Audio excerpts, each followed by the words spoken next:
Assalamualaikum warahmatullahi wabarakatuh. Salam sejahtera bagi kita semua. Kembali lagi bersama saya Rahma Widya Putri dengan NIM B932194142, mahasiswa Bimbingan Konseling Islam UIN Sunan Ampel Surabaya.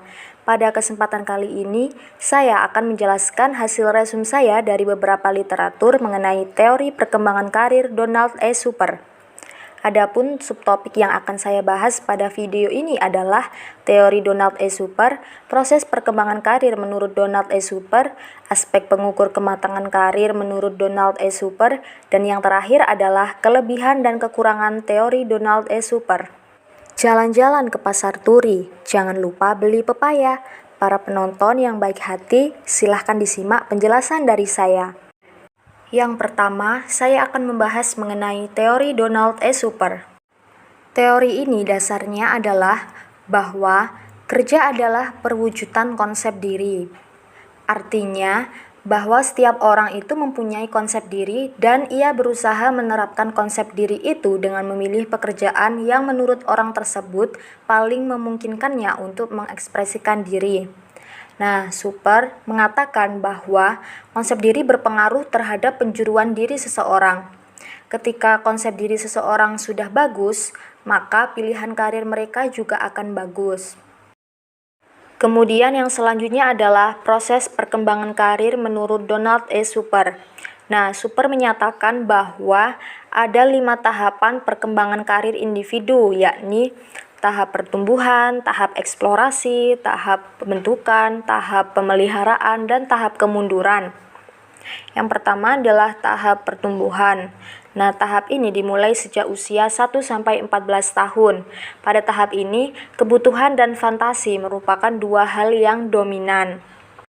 Nah, tahap pertumbuhan ini dibagi lagi teman-teman jadi 3 tahapan, yakni tahap fantasi, minat, dan kapasitas. Nah, tahap fantasi ini terjadi pada usia 4-10 tahun. Tahap ini ditandai dengan adanya keingintahuan yang dominan. Biasanya kan anak kecil itu kayak suka ingin tahu hal-hal yang baru gitu, hal-hal yang baru ditemuinya itu kan mereka cenderung punya rasa keingintahuan yang tinggi gitu loh. Yang kedua yakni tahap minat.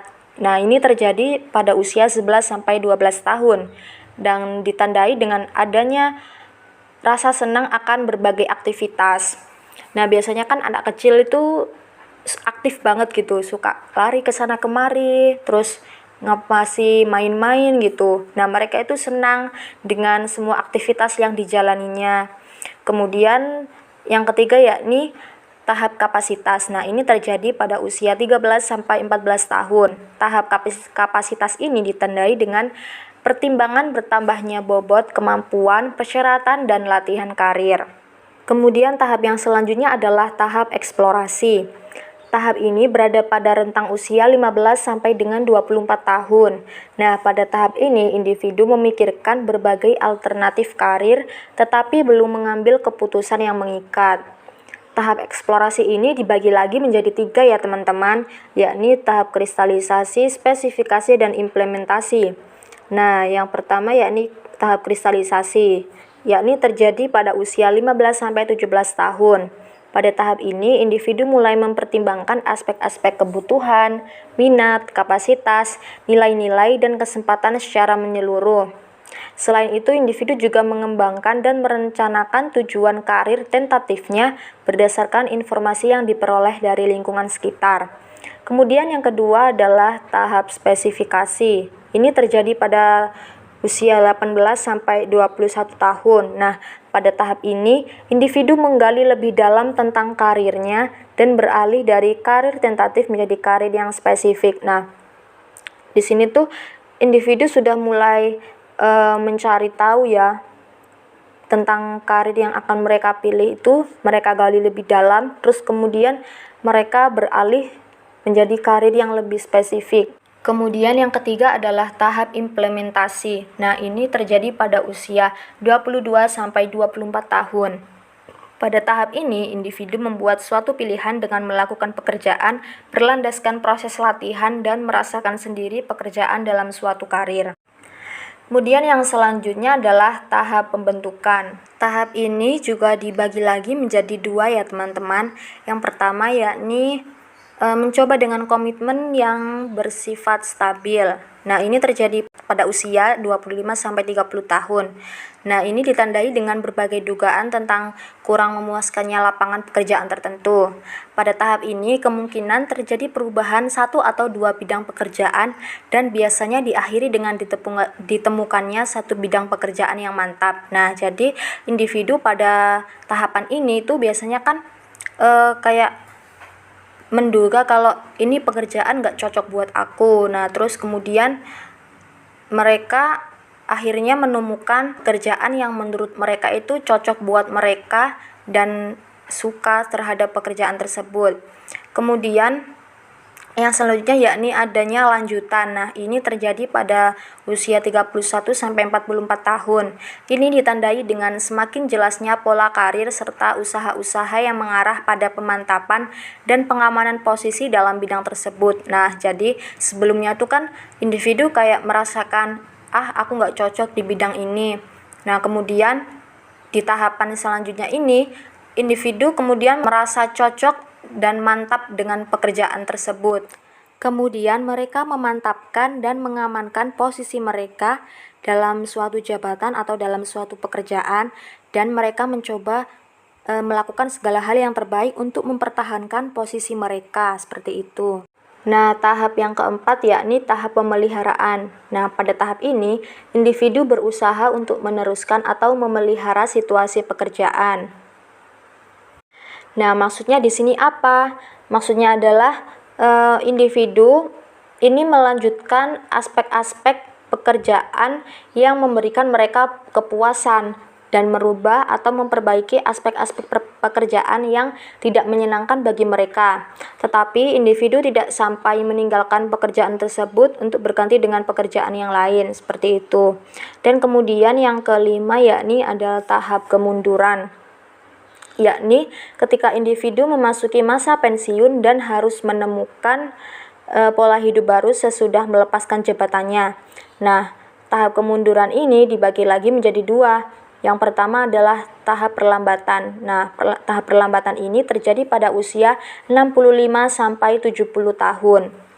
Nah, hal ini ditandai dengan kelelahan individu sebagai pekerja, langkah kerja yang berkurang, pelaksanaan tugas kerja yang tidak penuh, serta mulai berkurangnya kapasitas kerja. Nah, di sini biasanya itu kan kalau orang sudah mulai lanjut usia, sudah mulai tua, itu kan kayak performanya, kinerjanya itu berkurang, tenaganya juga berkurang. Jadi mereka mengalami perlambatan dalam melakukan suatu aktivitas. Kemudian tahap yang selanjutnya yakni pengunduran diri. Nah, tahap ini terjadi pada 71 tahun ke atas. Pada tahap ini, individu menyerahkan atau mewariskan kekuasaan kepada generasi penerus. Nah, jadi pada tahap ini, misal seseorang sudah mulai tua gitu, sudah lanjut usia dan sudah waktunya pensiun, mereka akan mewariskan kekuasaan mereka pada generasi yang selanjutnya, bisa pada anak-anaknya atau pada cucunya.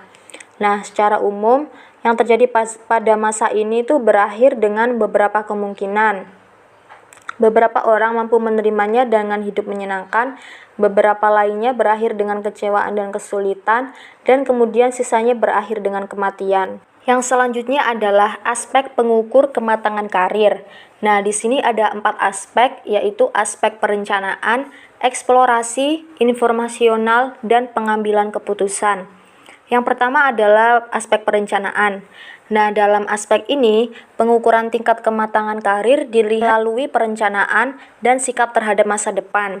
Apabila individu telah memiliki rasa percaya diri, dapat belajar dari pengalaman, memiliki kesadaran bahwa ia perlu membuat pilihan pendidikan dan pekerjaan, dan mempersiapkan diri dalam membuat pilihan karir tersebut, maka dapat dikatakan tingkat kematangan karir individu tersebut sudah sangat bagus. Kemudian aspek yang kedua yakni aspek eksplorasi.